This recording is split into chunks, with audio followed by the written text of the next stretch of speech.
Is your Tesco Mobile 5G not working on your iPhone or Android device? Don't worry, here are some immediate steps to try. First, ensure your device supports Tesco Mobile's 5G bands. For iPhones, make sure you're running the latest iOS version.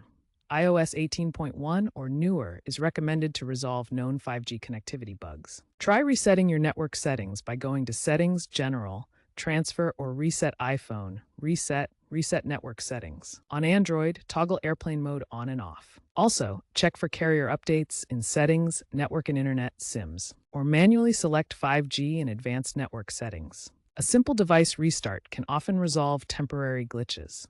Verify your SIM is 5G compatible and that your APN settings are correct. Set the APN to tesco.net and leave username and password blank. If these steps don't work, move on to the next section for more in-depth solutions. Tesco Mobile operates on O2's network, so coverage mirrors O2's infrastructure. They use low-band frequencies N1 and N3 for broader coverage and moderate speeds up to 100 megabits per second. Mid-band N78 provides a balance of speed and range in cities reaching up to 500 megabits. High-band N7 and N28 deliver ultra-fast speeds up to 1 Gbps in urban hotspots. Make sure your plan includes 5G access.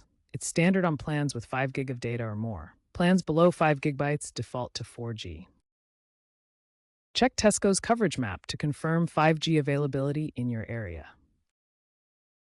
Note that building materials and interference can affect signal strength. If coverage is weak, consider using Wi-Fi calling or a signal booster. If problems persist after these steps, contacting Tesco customer service is recommended for personalized support.